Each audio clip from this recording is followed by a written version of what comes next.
Hello, my name is Kenneth Winfan, and today I'm going to be talking about the application of video games and how we're affecting adolescents' life and education.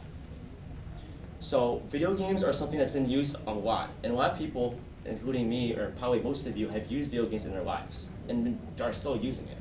So, in Dave Wilson's article, Video Games in the Future of Learning, and he has a PhD in the Department of Educational Psychology and Wisconsin Center for Educational Research.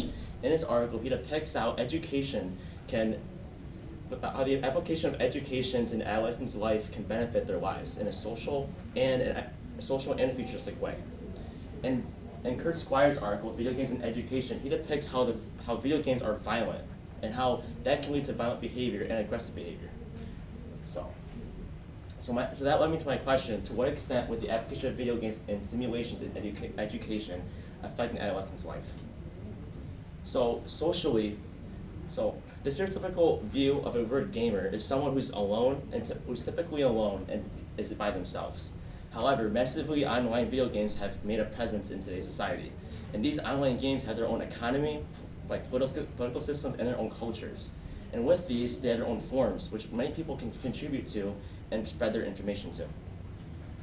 And tasks in these video games are often accomplished by either working separately to achieve a task before others in a competitive way, or are able to do it in a cooperative way, which is when a bunch of people work together to complete a singular task, which helps in the future as they're in their life for any career, because a lot of careers use that.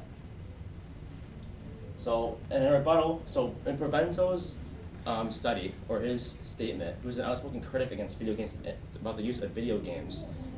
He said that video games can lead to violent or aggressive behavior. Which, again, that's a valid statement because many video games in today's society are tethered towards the kill or be killed kind of play style, which, again, it makes sense because it's been used a lot. But, however, games now are moving towards more complex style and more like puzzle-solving areas. So yes, they have the style of the kill or be killed thing, but they're moving away from it in terms of adding complexity and puzzles. So another statement that Provenzo has made is how, in terms of games, they stereotype women as like a sexual figure or something like that. But it's been proven that video games are able to get people more towards or interested in technology. So this can close the gender gap in terms of male and female interest in technology as a career. So video games have the potential in education to have students learn by an hands-on experience. Now let's take the inverse of gravity, or the equation of gravity, for example. Earth's gravity is 9.8 meters per second squared. You can see it right here. That's 9.8. Now try to picture the moon's gravity or Saturn's gravity. You can't picture that. Yes, we have equations for it, and yes, we can say times of how fast an object can fall. We can't really see that. With video games, we're able to depict that, and we're able to get students in simulations to see it. Now, our rebuttal to this is that games are typically, if played for too long, are detrimental to students' performance. Now, this is true, but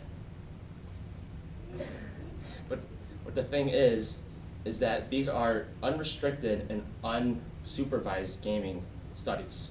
If we apply this to education, we're able to set boundaries and set what kind of games a student uses or plays to learn information.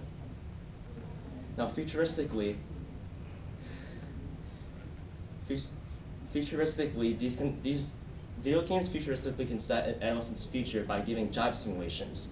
So let's say a doctor, in terms of performing surgery. A lot of games can depict that and have people get an interest in that. So and another game called Madison 2200 is a game about urban landscaping. It's about how you apply and build certain buildings in a city in order to improve a society. With this, students can draw a connection between that game and real lives, and the real life. So let's say someone's walking around and you can see why this architecture built, or this architect put a park in a certain area. So, in conclusion, video games, if applied smartly and have some boundaries to it, and education can improve an adolescent's life and prepare themselves for their career in the future.